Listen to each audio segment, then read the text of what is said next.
everyone, and welcome to the Gooner Factory. So today we'll be talking about this massive game on the weekend where Arsenal will be travelling to Anfield to beat them and extend our lead at the top of the Premier League. We'll be talking the important battles, the things to look for, and of course, how this game can define our season. So, let's get into it. What a game this is coming up, and this is the most excited I've been for a game all season. Arsenal vs Liverpool, Anfield, 5:30 in the evening, under the lights. What a spectacle this promises to be. This could really be the point in the season where Arsenal stake their claim and really show and tell people, no, this is for real this time. Teams might have looked at us last season and thought, nah, look, every time they play a big team, they seem to crumble away. But something might just be different this year. We've seen us play Man City and we've seen us get the result. So there's no reason to believe Arsenal can't travel to Liverpool and pick up the 3 points. I'm definitely optimistic about this game, and I think we're more than capable of going there and not only winning, but putting on a very, very good display.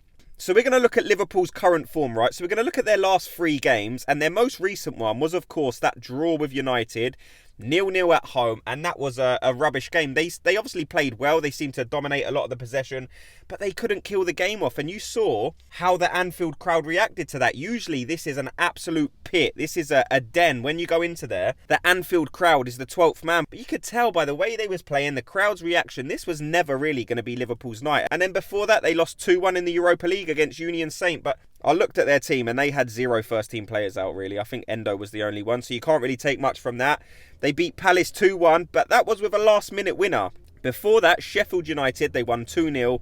Before that, Fulham, they won 4-3. And again, they was 3-2 down until the 87th minute. And then they scored another one straight after in the 88th minute. So let's not pretend this Liverpool side is playing unbelievable football. This is not Man City. This is not a team that's going places or playing at home and blowing teams away 4-5-0. And that's why I feel optimistic. That's why I think we can get a result. Because this Liverpool team is not the same Liverpool team when they had Mane, Salah, Firmino up front. This Liverpool team is in a rebuild. They've regressed slightly. They are now on the ascendancy again, but they are not the team they was of a few years ago, that is for sure. So let's look at some of the important battles in terms of personnel. Obviously, the first one that comes to mind is Martinelli versus Trent. And the only reason is we've seen in recent seasons Martinelli absolutely cook Trent. Trent doesn't know how to deal with Martinelli defensively. That's why in the last game, I think it was Henderson used to come back and try and help him out because he doesn't have the facilities to deal with Martinelli one-on-one. So I think that's definitely an area Mikel Arteta will be looking to exploit.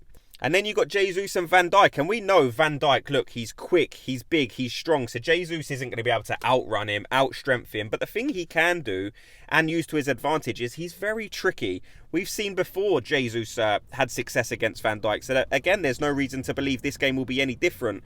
On the left-hand side, they've got Andy Robertson out. So you would think Tsimikas probably will be having to deal with Saka. So again, that's probably an area where Liverpool will be weak. But the area I'm looking at and thinking, oh wow, we have a massive advantage in this area, is probably midfield. We look at their midfield 3, and for a lot of the games recently, they've been playing Hendo, Gravenberch, and Szoboszlai. In terms of midfield battle, there's no reason to think Arsenal won't overpower them. We got Declan Rice, who's far superior to any of their midfielders. We got Odegaard, who's a better version of Szoboszlai, and then you got Hendo, and I'm not going to pretend I've seen too much of Hendo because he's only just come in this season, but in terms of midfield strength, you would definitely give the advantage to Arsenal. Now, they do have areas in the pitch where I think they can definitely exploit us, and that would be down the right-hand side. They've got the best right winger in the world in Mo Salah, up against probably Zinchenko, you would think. Now, I've had my say on who I think should be Arsenal's left-back. It should be Tomiyasu or Jurrien Timber. Both them players are injured, so we're going to have to play Zinchenko, who offers a lot going forward, but defensively, he's going to struggle, certainly against Mo Salah. So if he gets caught in any of their midfield positions he likes to drift into when Arsenal are on the attack, they could definitely exploit us down that right-hand side. They've got Darwin Nunez up front against Gabriel and Saliba. No problems there at all. I think Saliba and Gabriel are more than capable of dealing with everything that Darwin Nunez has to offer. Down the left-hand side, Luis Diaz can be a tricky customer. We saw a few weeks ago he had a fairly decent patch of form where he scored a few goals.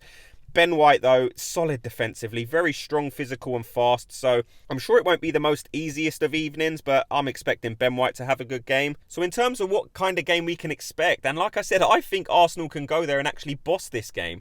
I think Arsenal can go there and boss the possession. We have the better players if you're looking on our team sheet. So this could be a case of us going there, dominating. And when I say dominate, I don't mean like you would against a Luton or a Sheffield United where you're going to have 70-80% of possession. But Arsenal are more than capable of going to Anfield and having the lion's share of possession. We can go there and have 65% because a lot of the ball's going to be played in midfield. And as I said earlier, our midfield is a lot stronger than theirs. So in terms of score prediction, I'm convinced we're going to win this game. I'm not nervous, I'm excited. And if I'm being asked what do I think the score is, I genuinely think we can go there and win 3-1. And not only would that be a great scoreline, that would be a massive statement, as I said earlier in the video. You go to Anfield and you win 3-1. That's an as dominant display as you're ever going to put on at Anfield. No one's going to go there and score 4 or 5. But to go there and win 3-1 against a team who is competing for the title, this is first against second place. So whoever wins this game is probably now going to be the favourites to go on and win the title. And I really think Arteta can go there this time and get the better of Klopp. We've seen in recent seasons he's gone there, maybe unaware of how his actions can actually impact the game. He had that bust-up a couple of seasons ago with Jurgen Klopp where we was the better team. All of a sudden, the crowd sees Jurgen Klopp and Arteta going at it on the sideline, and they think, no chance, you ain't doing this to our manager. The crowd rises, Liverpool go on to win the game. So hopefully Arteta's learnt from that and he doesn't get into any touchline problems with Jurgen Klopp. But I think if we can avoid that and we just go there and play football, I think we can go there and put on a display that Liverpool are not capable of dealing with. But I would love to know everyone's thoughts on this game. So let me know, what do you think the score is going to be? Where do you think the key areas are in terms of on the field? And as always, thanks to everyone for watching and listening. If you could, before you go, just hit the like and subscribe button. It helps me out massively. And I'll speak to you all in tomorrow's video. Gooners, have a good day.